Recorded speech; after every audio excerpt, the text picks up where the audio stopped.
Okay. What would be our ideal life in 5, 10, and 20 years? So that card is actually from Our Moments. So if you guys want to check them out, we'll leave a link. But I pulled that question when we were going through the questions. I was like, this question actually sticks out because July 6, 2024 will represent 5 years since we have been married. And I asked you before we hit record, was this what you thought of when you thought about 5 years from 2019? Is this what you thought of? And what did you say? Literally. I'm being honest. I didn't see it this way. So what did you see? I saw a little bit further by now. Okay. Yeah. Explain. So the reason I say that is financially, career. Mm-hmm. Like I'm now just getting in a career that I considered for a while. Mm-hmm. And also just us buying a home, different little things like that, which is not bad. We could, but we have made a solid decision to wait on certain things. Mm-hmm. So, and then some things have just had its appropriate timing. Yeah. It ain't been a bad 5 years. It ain't been a bad 5 years. I would say it's been great, actually. Yeah, for sure. I would say for me, honestly, everything is for the most part what I expected. There's only one factor, and Quentin already knows that factor. And we won't share publicly, but outside of that one thing, I'm really like, this is what I expected. I'm doing something new. You know, for those that don't know, I am in a master's program, and that program, I will be completing that program in May of this year, 2024. So that is something different because I actually put on my vision board. I found some documents from like 17 and 18. And I did actually say I wanted to go to school and get my master's degree, but it was actually in a different area. So I am pursuing a master's degree, but it's in a completely different area than what I initially said in the vision board or the vision documents. But yeah, I mean, that's so interesting. Like when we say the 5, 10 to 20, because now if you go back even further, you know, we graduated 2011, so we've already had our 10-year reunion. So, like, thinking about high school Quentin to adult Quentin, does this time match what you thought? Because now it's been over 10 years since we graduated. Well, that, like I said, I was thinking to be a bit further. Mm-hmm. However, I understand appropriate timing, and I see that timing has really just been training grounds for something bigger than what I saw initially. Mm-hmm. What I saw was very minute and small compared to where we're going now. Mm-hmm. Like, we can think of something like that's the ideal life, that's it. But that's so minute to what's in store for you. To what God really has. Right. Yeah. So my thinking is not God's thinking. And clearly, I mean, I'm reminded daily, weekly that it's bigger. It's bigger. But when something's bigger, it takes a little bit longer. Sometimes, like, to make the right business or make the right product, it may take 5, 10 years. Or that 20. Or 20. Mm-hmm. To have the most amazing product or outcome. Mm-hmm. So greatness takes time. That's it. Greatness does take time. And cultivating love takes time. We had a clip on our page, and you guys can kind of go back and you'll see it. But the clip was about seasons. And I feel like we really need to understand in our relationships that there are different seasons. And like in this season of our lives, I really can say that we are maturing, like the Brianna and Quentin from high school, for those that know us from high school, to the Brianna and Quentin today in adulthood and married, to, the next level that we so desire. It's like, I can honestly say, thank God for the maturing, thank God for the testing, thank God for the pruning, because all of those things were preparation. And so we just want to encourage couples out there who are dating, engaged, or already married that look back. Take some time. This is our first tip. Number one, take some time and look back. Mm-hmm. Look back. There's actually a quote that says, look back and thank God, look forward and thank God. Mm-hmm. Because either way, God is good. So take some time to look back. Yeah. I mean, in all things, thank God. Mm-hmm. So whether it's my thinking wanting to be ahead for, that's just the ambitious side of me wanting to, and understanding like background makes a difference in what you want. Like my background growing up was not terrible, but it was a lot of work ethic. I had more of adulthood and childhood than the average kid. So I grew up fast. And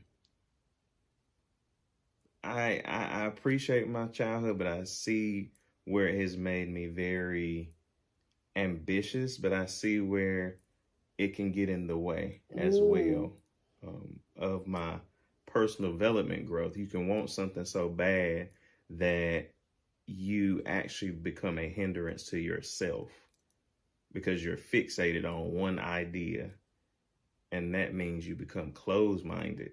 Right. That's true. And I think that the second thing with looking back is, or the second tip we want to share is that once you look back, then look forward. Take some time to assess, what can we do? Where are we now? And what can we do to get to the place we so desire?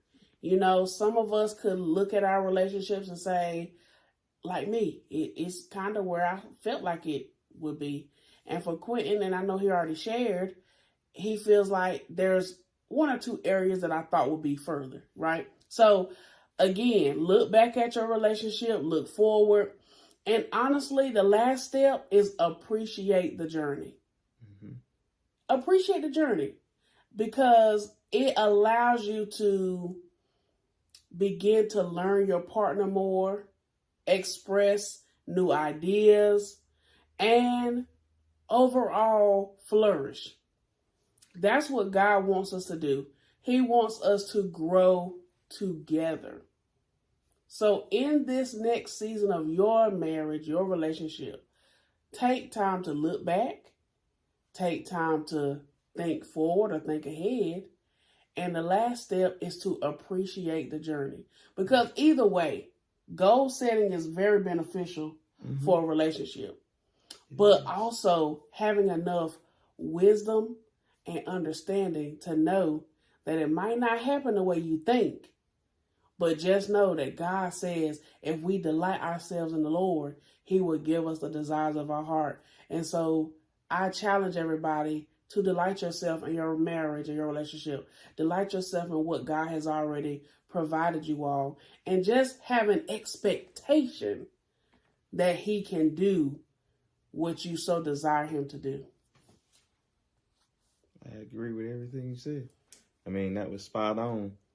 The only thing I will speak to is particularly men, husbands, and those even preparing to be husbands. The only aspect I would say, like, being further in the marriage is really external outside of the marriage. But it has to deal with the marriage, because when I talk about career and finances, not that it's bad. It's actually, we've been very blessed. But there's a certain threshold I just personally want it. As a provider, as a man of the house, you just want to ensure your family is secured. And granted, things can change at any moment, but it's just we have this different type of responsibility as a man. Our brain is wired different. It works different. We think responsibility. We think like making sure we are covered A to Z. Like we're not, we can literally detach emotionally just to do what we need to do to make sure the family is good. And I won't say it's the best. It's not the best thing. Right. But it's something I think, especially in our generation, in this time, that as men, we are learning to be more emotionally sound, per se, or available, present. Yep. Often in the past, a lot of us, I'm sure, maybe, particularly even in my own family, like I saw very manly men, very masculine, like take care of the home, work, but sometimes they weren't emotionally present. Right. So, like, they let the money speak for them, but in all honesty, it can't. Tell it. Money is not everything. It's it is a resource, and it can be very helpful, but you have to. It's like a combo. You have to have the emotional side. You have to be in tune with your family, your wife, your children, you know, and even bringing the collaborations of your family together. And it's our responsibility as men to make sure our families, our household is taken care of financially, but also emotionally and spiritually. Let me not leave that out. So that's something I've been working through and learning over the course of the 5 years. And that's why I just wanted to clarify that. I know that sometimes it's not something men typically talk about, but I think it should be talked about amongst men more. I agree. I think that this opportunity that we're sharing with you guys, or our just like a glimpse of what we talk about, what we're thinking about, is just us to help you guys with dialogue. You know, one of the things Quentin and I have worked really diligently on is communication. You know, it's funny now because, again, we're talking about seasons. And so there are moments where I might start a sentence but not finish it. And so he's like, Brianna, go ahead and say it. Say what's on your mind. Say the thought. Let's just go ahead. At the end of the day, let's go ahead and say with the elephant in the room, you know, and be done with it. And so, nonetheless, it's just an opportunity for you and your spouse, your significant other, to talk through, work through, assess where you guys are, where you have been, and where you desire to be. But we hope that the fruit of this conversation is to appreciate the journey. That's like the fruit of the message. Appreciate the journey. And remember, we call ourselves, our podcast, Resilient Love, because the journey of your relationship will begin to build a level of resilience, a level of like overcoming adversities and building up that love, building up that strength, building up your faith.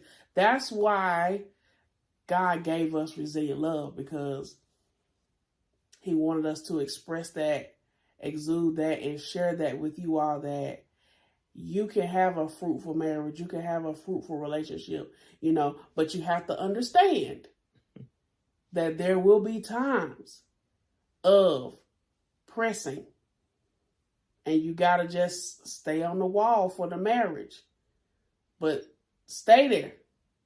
Right. Like Joshua said, I believe. Be of good courage. Joshua 1:9.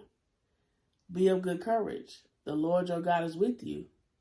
You know, wherever you may go, he'll be there with you.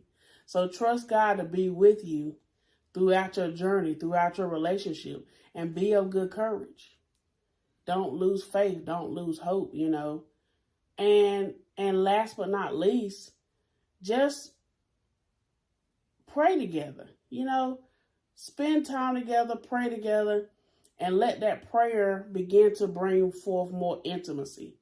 I think that society, and Quentin and I talked about this, society has this intimacy is only in a more private setting, but intimacy is also being vulnerable in conversation. Intimacy is also going into prayer and sharing the heart that you have for your spouse, for what you desire for your relationship, etc. You know, that's also intimacy, vulnerability, and we cannot lose that. Mm-hmm. We got to keep that. We gotta cultivate that. You know, if that's not something you and your significant other do together, which is pray or share like very, very intimate, like I was thinking this or I want to do that, like sharing your heart. Like we have to share our heart with our spouse. You know, we give our heart to God, but in us giving our heart to God, when we said I do, we gave our heart to our spouse too. So having that trust to know that as I give my heart to God, I'm giving it to Quentin, and vice versa. As Quentin gives his heart to God, he's giving it to Brianna. And so trusting that there will be a level of care, you know, fragile. You know how the packages say, handle with care. Mm-hmm. That's what you and your spouse should be doing, handling each other's emotional, physical, spiritual thoughts and ideas with care, because that's what God does for us. You know, he cares for us. So, all right. Peace out. And just have the conversation. That's the main thing. And nevertheless, be resilient, stay resilient, and always choose resilience. And you'll get love. Bye.